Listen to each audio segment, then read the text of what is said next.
शुभं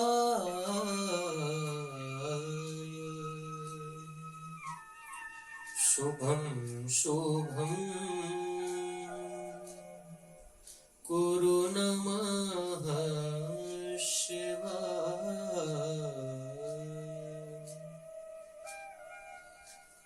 नमस्कार, सादर जय श्री कृष्ण। एक बार पुनः आप सभी का बहुत अभिनंदन, बहुत स्वागत। पिछले सत्र में हमने श्रवण किया कि एक काला कलूटा पुरुष एक गाय और एक बैल को मार रहा है, और वो बैल कोई और नहीं साक्षात धर्म है, और वो गाय कोई और नहीं, वो धरणी है, वो धरती है। और उनको जो मार रहा है, जो पीड़ा पहुंचा रहा है, वो कलयुग है, क्योंकि भगवान अपनी लीला का संवरण करके जा चुके हैं। अर्थात संकेत हो चुका है कि अब द्वापर युग खत्म हो चुका है, और जहां द्वापर खत्म हुआ वहीं से कली का आरंभ हुआ, कलयुग का आरंभ हुआ। परीक्षित से जब इसकी भेंट हुई, इसने याचना की कि मुझे कुछ स्थान दे दीजिए रहने के लिए, क्योंकि आप कहें कि मैं चला जाऊं तो संभव नहीं है। आप जहां भी मैं जाता हूं मुझे आप दिखाई पड़ते हैं खड्ग लेकर के। आप खुद ही मेरे लिए कोई स्थान जो है वो नियुक्त कर दीजिए, तो मैं वहीं रहूंगा, वहां से बाहर में नहीं आऊंगा। ये मेरा आपसे वचन रहा। और परीक्षित ने 4 स्थान उसे दे भी दिए। परीक्षित ने ये 4 स्थान इसलिए दिए क्योंकि परीक्षित जानते हैं मेरे राज्य में मेरी प्रजा तो इन 4 स्थानों से कोई रुचि नहीं रखती है, इन 4 स्थानों में उनकी कोई रुचि नहीं है। इन्होंने बड़ी समझदारी से परीक्षित ने इसको 4 स्थान दिए। परीक्षित जानते हैं मैं जो 4 स्थान दे रहा हूं ये एकदम खाली पड़े हैं, इन 4 स्थानों पर कोई नहीं जाता मेरी प्रजा में से। मेरी प्रजा में से किसी ने भी इन स्थानों में कोई रुचि नहीं है, किसी को भी, इसलिए ये 4 स्थान दे दिए। पहला द्युतम पानम स्त्रियः, इन तीनों स्थानों के विषय में हम पिछले सत्र में श्रवण कर चुके हैं कि ये स्थान जो है कौन कौन से हैं, विस्तार से हम इसकी चर्चा कर चुके हैं। अब चौथा जो स्थान दिया है इस पर हम लोग चर्चा करते हैं।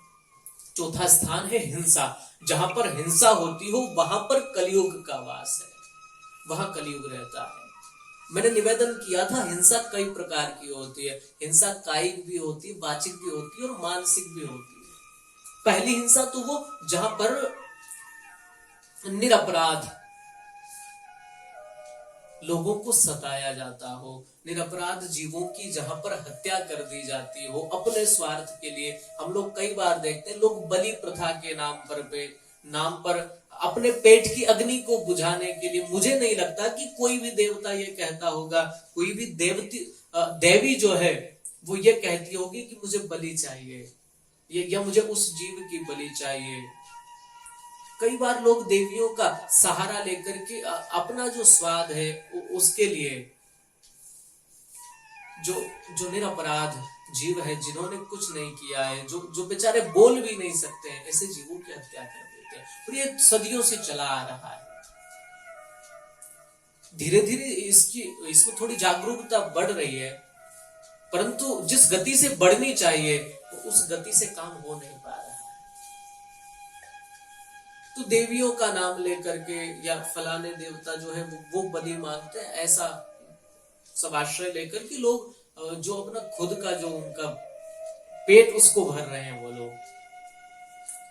अपने स्वाद की पूर्ति के लिए। तो जहां जो मूक प्राणी है, जो बोल भी नहीं सकते, जिनका कोई दोष नहीं है, ऐसे जीवों पर अत्याचार जहां पर किया जाता हो वो हिंसा है, और वहां कलयुग का वास है।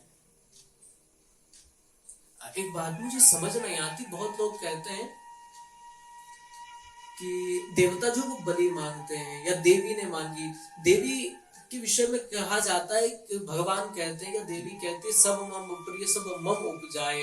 देवी कहती कि सारा संसार जो है ये मुझसे बना हुआ है, और यहाँ सब मेरे बनाए हुए और सब मम प्रिय है, सारे मेरे प्रिय है। हम देवी के लिए जयकारा लगाते ना, जगदम्ब मात की जय, जगत की अंबा जो जगत की मां है।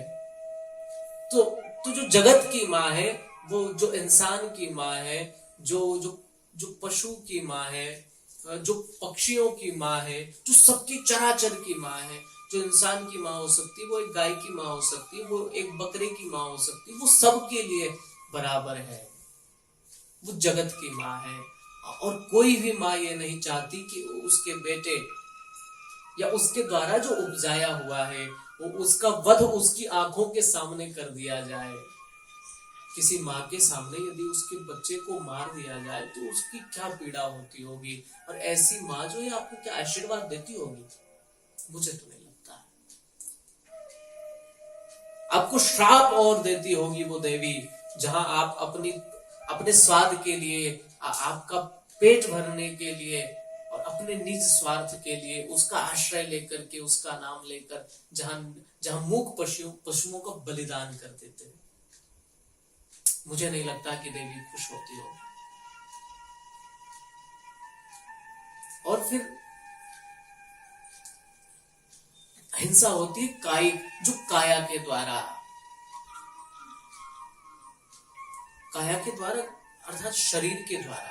ये जो शरीर है ये काया है हमारी, तो वो कायिक हिंसा हो जाती है। जैसे आप चलते हैं तो कई बार जो है कई जीव इत्यादि मर जाते हैं। आपने काया के द्वारा किसी को कष्ट पहुंचा दिया। आपका शरीर अच्छा है, बलवान है, तो आपने किसी को मारा, उसको धमकाया आपके शरीर के बल पर। कोई जो जो बेचारा निर्बल है, जो दुर्बल है, जिसमें शक्ति नहीं है उतनी, उसको डरा धमका कर आपने अपने अपने बल पर अपनी काया दिखा करके काया के द्वारा हिंसा कर ली। फिर वाचिक हिंसा, कुछ लोग ऐसे बोलते शाम जैसे गोलियां चलती है, एक एक उनकी जो बोल होते हैं, जो उनकी बोली है वो गोली की तरह काम करती है, किसी के भी हृदय को विदीर्ण करके इधर से उधर निकल जाती है। हम इतना कड़वा बोलते हैं, जहां भी देखें आप, समाज में देखें लोगों को, बाहर जाए तो देखें, घर के भीतर देखें, तो ये कायिक, ये जो वाचिक हिंसा है, जो वाणी के द्वारा हिंसा होती है, वाणी के द्वारा जो हिंसा होती है, हम किसी को बुरा बोल देते हैं, फिर वो उसके कारण वो हिंसा, वो तनाव बढ़ता रहता है, और फिर वो आपका आदर नहीं करता है सामने वाला, आप उसका नहीं करते हैं, और फिर हम दोस्त सारा कहां मर देते हैं, बोले भैया कलयुग आ गया है, अब तो सब ऐसा ही चलेगा। घर में जो है वो पिता बेटे से कुछ ऐसा बोल दे, या बेटा पिता से कुछ ऐसा बोल दे, जो जो हिंसा हो जाती है वाणी के द्वारा, वाचिक हिंसा जो है, और उसी हिंसा के कारण तनाव पैदा हो जाता है। मूल कहाँ है? वो वाचिक हिंसा ही मूल है, उसी के कारण पूरा तनाव बन गया। फिर वो इससे नहीं बोल रहा है, वो इससे नहीं बोल रहा है, चार मतभेद, और फिर हम कहते हैं कि भैया आजकल तो ऐसा ही चलेगा, ये कलयुग आ गया है, ऐसा हम लोग कहते हैं। कलयुग का मूल कहाँ है? बोले हिंसा से शुरू हुआ है, वाणी के द्वारा जो हिंसा हुई, और फिर एक विचार के द्वारा कायिक, वाचिक और मानसिक हिंसा। हम किसी के बारे में गलत सोचते हैं, वो भी हिंसा हो जाती है, विचारों के द्वारा हिंसा हो जाती है। यहाँ काया की अपनी एक सृष्टि है, विचारों की अपनी एक सृष्टि है। विचार के द्वारा विचारों का हनन होना, यह हिंसा है। हमारे विचार ने किसी के विचार को आहत कर दिया, वो भी एक हिंसा होगी। सरल भाषा में समझिए, हमने कोई ऐसा विचार रखा जिससे सामने वाले का जो विचार है वो ध्वस्त हो गया, वो खंडित हो गया, वो टूट गया, उस पर मार पड़ी है, चोट पड़ी है, तो ये वैचारिक हिंसा है, ये मानसिक हिंसा है। तो जहां पर ये चारों चीजें होती है वहां पर कलयुग रहता ही रहता है। पहला लालच से जिसका अभिप्राय, वो द्युत जुआ जहां पर खेला जाता हो, जहां पर मदिरा का पान हो, जहां पर वेश्यावृत्ति हो, और सोना, जहां पर हिंसा हो, वो हिंसा किसी भी प्रकार की हो, यहाँ पर कलयुग का वास है, वहां कलयुग रहता है, और इन्हीं चारों स्थानों पर आज भी कलयुग है। और कदाचित आपको कहीं दिखाई पड़ता है, हम कहते अरे भैया कलयुग आ गया, तो वो इन्हीं चारों स्थानों में से किसी एक स्थान से उसकी उत्पत्ति हुई होगी। उसका मूल जब आप खोजते खोजते पहुंचेंगे, जो भी घटना घटी जिसमें आपको लगता है कि ये कलयुग है, तो उस घटना के मूल में जब आप जाएंगे तो इन्हीं चारों स्थानों से संबद्ध उसको पाएंगे कि यहीं से उसकी शुरुआत हुई है। या तो उसकी शुरुआत लालच से हुई होगी, या फिर उसकी शुरुआत जो है वो मदिरा से। वो मदिरा का अभिप्राय है कर्तव्य को भूल जाना, कुछ याद नहीं है हमको, हम अपना भान भूल गए, हमें क्या करना चाहिए क्या नहीं करना, विधि निषेध को भूल जाना, ये मदिरा का पान जैसा है। स्त्रियः, जहां पर कामवश जो हिंसा होती है, कामनाओं से जिसकी शुरुआत होती है, कहीं ना कहीं किसी भी घटना के बिल्कुल अंदर तक आप जाएंगे तो आपको पता चलेगा, अरे ये तो इसका तो अभिप्राय लालच से था, इसका तो अभिप्राय कामनाओं से था, काम से था, और इसके मूल में तो एक स्त्री है, उसके कारण ये सारी सारी जो है वो स्थिति उपस्थित हुई है। कहीं ना कहीं उसके मूल में आपको यही चारों स्थान मिलेंगे जो कलयुग को आज भी बढ़ावा दे रहे हैं। कलयुग आज भी इन्हीं मूल, ये कलयुग की जड़ें हैं, यहीं से कलयुग जो है वो उसके वृक्ष को आहार मिल रहा है और वो खूब फल फूल रहा है। ये चार जड़ें हैं उसकी, कलयुग रूपी वृक्ष की, और यहां से उसको निरंतर आहार मिल रहा है, निरंतर आहार मिल रहा है। अगर इन्हीं चारों स्थानों से जो व्यक्ति बच गया, उसके लिए आज भी सतयुग है, उसके जीवन में कलयुग का कोई प्रभाव नहीं है। परंतु सबसे बड़ी चुनौती इन चारों स्थानों से बचने की है। इन चारों स्थानों से जो बच गया वही सच्चा संत है। इन चारों स्थानों से जिसकी रुचि नहीं है वही वास्तविक सज्जन है। यूं समझ लीजिए वो भगवान से कम नहीं है जो इन चारों स्थानों से बच गया। कलयुग में बड़ा मुश्किल है, क्योंकि इसने ऐसा माया जाल फैलाया है। ये चार जो स्थान है, इन्होंने ऐसी अपनी जड़ें फैलाई कि उसने पूरी पृथ्वी को मानो जकड़ सा लिया है। ऐसी शाखा एक वृक्ष की जब आप देखते हैं कैसे भीतर ही भीतर उसकी जड़ें फैल जाती है, तो ये जो चार कलयुग के जो वृक्ष है, ये जो जड़ें हैं उसकी, ये इतनी व्यापक फैली है, इसने बहुत पूरी पृथ्वी को जकड़ करके रखा हुआ है। परंतु जो इन चारों से बच गया वो तो साक्षात भगवत स्वरूप ही है, उसको कलयुग का कोई प्रभाव नहीं है। उसके लिए आज भी पृथ्वी पर सतयुग ही है। ये चार स्थान जब कलयुग को दिए, कलयुग ने कहा महाराज क्षमा करना, परंतु ये जो चारों स्थान है, आपकी प्रजा में ऐसा कोई भी नहीं है जो इन चारों स्थानों का उपयोग करता हो, वहां पर जाता हो। आपने जैसा काला कलूटा मेरा चेहरा देखा, आपने वैसे ही मुझे रहने के लिए कमरे दे दिए हैं। जिन कमरों में कोई जाता ही नहीं, जहां कोई रौनक नहीं है, जो कमरे एकदम वीरान से पड़े हुए हैं, ऐसे कमरों में मैं कैसे रहूंगा महाराज। चलो ठीक है, आपने जो भी दे दिया कृपा करके, परंतु महाराज एक कमरा तो ऐसा दे दीजिए ना कि कोई आए तो थोड़ा बैठे उसमें अच्छा लगे, कम से कम कोई मेहमान आए तो वो देखे उसको बढ़िया लगे, कोई ऐसा कमरा दे दो। ये चार तो आपने दिए हैं, अब मैं आ ही गया हूं तो इनमें तो मैं डेंटिंग पेंटिंग कर लूंगा, इनकी रौनक मैं बढ़ा दूंगा, कुछ ऐसी जगह मुझे दे दीजिए। परीक्षित ने कहा इतना बुरा तेरा काम, इतनी बुरी तेरी शकल है, तू किस बहस पर, किस दम पर मुझसे अच्छे स्थान की आशा रखता है कि मैं तुझे अच्छा स्थान दे दूं। कलयुग मुस्कुराकर क्या कहने लगा, महाराज माना मुझ में लाखों अवगुण है, बहुत ज्यादा है, जिनका कोई पारावार नहीं है, परंतु एक सद्गुण भी मेरे भीतर है, एक बहुत अच्छा गुण मेरे पास है। क्या गुण है तुझमें? बोले महाराज मेरे भीतर जो गुण है वो एक गुण इन सारे दोषों पर भारी है। यत्फलम नास्ति तपसा न योगेन समाधिना तत्फलं लभते सम्यक् कलौ केशव कीर्तनात्। कलयुग कहता मेरे भीतर बहुत जबरदस्त एक सद्गुण है। वो सद्गुण ये है कि यत् फलम नास्ति तपसा न योगेन समाधिना। जो फल सतयुग में बड़ी से बड़ी तपस्या करके नहीं मिलता था, न योग से मिल पाता था। बड़े बड़े योगी दिन रात योग में तल्लीन रहते, उससे भी उनको जो फल नहीं मिल पाता, जो स्थान नहीं मिल पाता। यत् फलम नास्ति तपसा न योगेन समाधिना।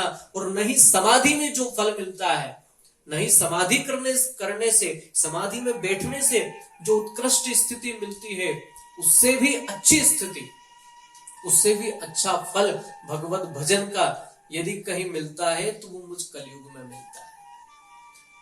और उसके लिए कोई बड़ी शर्त नहीं है। कलो केशव कीर्तनात्। कलयुग में केवल और केवल भगवान के नाम का कीर्तन करने से वो फल प्राप्त हो जाता है, जो सतयुग में बहुत लंबी चौड़ी समाधि करने से, यज्ञ याग आदि करने से नहीं मिलता था, द्वापर में योग करने से नहीं मिलता था, बड़ी बड़ी पूजाएं अनुष्ठान करके भी जो त्रेता में फल नहीं मिल पाता था, वो कलयुग में केवल और केवल भगवान के नाम का आश्रय लेने मात्र से मिल जाता है, भगवान के नाम का कीर्तन करने मात्र से मिल जाता है। इसलिए तो रामचरितमानस में गोस्वामी जी कहते हैं कलयुग केवल नाम आधारा। कलयुग में भगवान की केवल नाम का आश्रय आप ले लीजिए। सुमिर सुमिर नर उत नहीं पारा। इसका सुमिरन करते करते वो इस भव सागर से पार हो जाता है, इस वैतरणी को पार कर जाता है। कलयुग कहता महाराज यही मेरी सबसे बड़ी विशेषता है, यही मेरा सबसे बड़ा सद्गुण है कि यहाँ आपको भगवत प्राप्ति के लिए बहुत ज्यादा परिश्रम करने की जरूरत नहीं है, केवल भगवान के नाम का सुमिरन करना है, भगवान के नाम का कीर्तन करना है। इसलिए कलयुग में कीर्तन का बड़ा प्रभाव है। आज आप देखते हैं बड़े बड़े अनुष्ठान इत्यादि ज्यादा नहीं होते, भजन संध्याएं, भगवान का कीर्तन, कथाएं, कथाओं में भी विशेषकर आप देखते हैं संगीत ज्यादा आपको दिखाई पड़ता है, गायन ज्यादा दिखाई पड़ता है। ये कलयुग का ही प्रभाव है। और लोगों की रुचि भी उसने उसी में कर रखी है। फिर वो कल्याणकारी है, मैं उसके लिए मना नहीं कर रहा। ये प्रभाव है, ये युग का प्रभाव है। पहले के लोग बिना संगीत में सुनते थे, उतनी अधिक नहीं हुआ करती थी। ये संगीत जो समाया है इसमें, ये जो कीर्तन समाया है, बहुत ज्यादा भजन गायन वादन, ये जो सब कथा में जो आया है ना, ये युग का प्रभाव है। और इससे भी भगवत प्राप्ति संभव है। कीर्तनम कलव केशव कीर्तनात्। भगवान का कीर्तन करने मात्र से, तभी आज भी आप देखते हैं बहुत सारे आश्रमों में अखंड धुन कीर्तनों की चलती रहती है। कहीं हरे राम राम राम हरे हरे, हरे कृष्ण कृष्ण कृष्ण हरे हरे, इसी का संकीर्तन चल रहा है। तो कीर्तन का बड़ा प्रभाव है। जैसे ही ये बात परीक्षित ने सुनी, परीक्षित को तो आनंद आ गया, वाह भैया कितना जबरदस्त, कितना सरल उपाय है भगवत प्राप्ति का, इतनी अच्छी सहूलियत यदि कलयुग दे रहा है तो इतने प्रसन्न हो गए। परीक्षित कहते हैं भैया एक काम कर, तूने जो ये गुण बताया ये तो बड़ा जोरदार है। अब मैं अपने हिसाब से तुझे अच्छा स्थान नहीं दूंगा, तेरी जहां इच्छा हो जो मांग ले, तुझे जो अच्छा लगे, जो ठीक लगे वो मांग ले, मैं तुझसे बहुत प्रसन्न हूं। तब कलयुग ने एक स्थान और मांग लिया बड़ी चतुराई के साथ। पुनश्च याचमानाय जात रूप मदात् प्रभो। कलयुग कहता महाराज यदि इतने प्रसन्न हो तो स्वर्ण में भी मुझे वास दे दो, मुझे सोने में वास दे दो, सोने में मुझे वास आप दे दीजिए। परीक्षित ने कहा ठीक है जाओ, स्वर्ण में तुम्हें वास दिया। और उस दिन से कलयुग स्वर्ण में रहने लगा, सोने में रहने लगा। कुछ लोगों ने प्रश्न किए क्यों जी, भागवत के ही एकादश स्कंद में भगवान कहते हैं धातु नाम अस्मि कांचन। भगवान अपनी विभूतियों का वर्णन करते हुए कहते हैं कि जितनी भी धातुएं हैं सोना हो गया, चांदी हो गया, पीतल, तांबा, लोहा, जितनी भी ये धातु है ना, उन सब में सोना जो है वो साक्षात मेरा ही रूप है। तो जिस स्वर्ण में भगवान रहते हैं वहां भला कलयुग कैसे रह सकता है? कलयुग को परीक्षित ने क्या सोचकर उसमें रहने के लिए स्थान दे दिया? एक म्यान में दो खड़ग, दो तलवारें कैसे रह सकती है? जहां काम तह राम नहीं, जहां राम तह काम। एक ही साथ दिन और रात्रि कैसे हो सकते हैं? ये तो दोनों के एकदम विपरीत है। कलयुग और भगवान दोनों एक साथ कैसे? कलयुग और कृष्ण दोनों का एक साथ तो बड़ा मुश्किल। आखिर क्या सोच करके परीक्षित ने यहां पर स्थान दे दिया? अब समझ नहीं आता कि कलयुग में भगवान है या फिर स्वर्ण में भगवान है या फिर कलयुग है, और कैसे निर्णय किया जाए? ऐसा भी किया जाए कि भाई एक प्रकार का जो सोना है उसमें कलयुग रहता है और एक प्रकार का जो वो सोना है उसमें भगवान रहते हैं।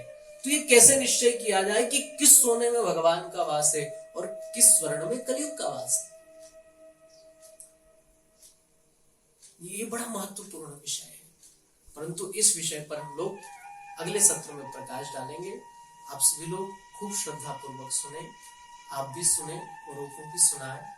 और मैं पहले भी निवेदन कर चुका हूं, जो व्यक्ति सद्कार्य के लिए प्रेरित करता है उसको उसका भी फल मिलता है कि उसने किसी को अच्छे मार्ग पर लगाया है। इसलिए स्वयं भी सुने, औरों को भी सुनाए, जो जिनको रुचिकर लगता है उनको जरूर सुनाए। और एक बात ये भी मैंने निवेदन किया, कदाचित आपकी रुचि न भी हो, जिस प्रकार औषधि में हमारी रुचि नहीं होती, परंतु वो औषधि हमारे रोगों को नष्ट करने वाली होती है। हमको औषधि कड़वी लगती है, परंतु जब तक उसका हम सेवन करेंगे नहीं तब तक हमारा दुख जो है, हमारा रोग जो है वो मिटने वाला नहीं है।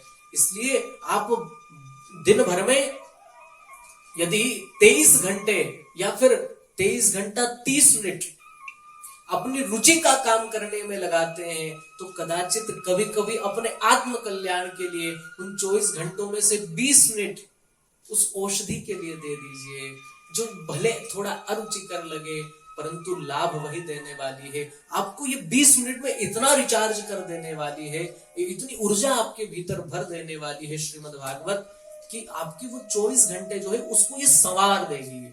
आपके ये 20 मिनट आपके 24 घंटों को संवारने वाले हैं। इसलिए आत्म कल्याण के लिए अपने लिए 20 मिनट कम से कम रोज दीजिए। इसी के साथ सादर जय श्री कृष्ण।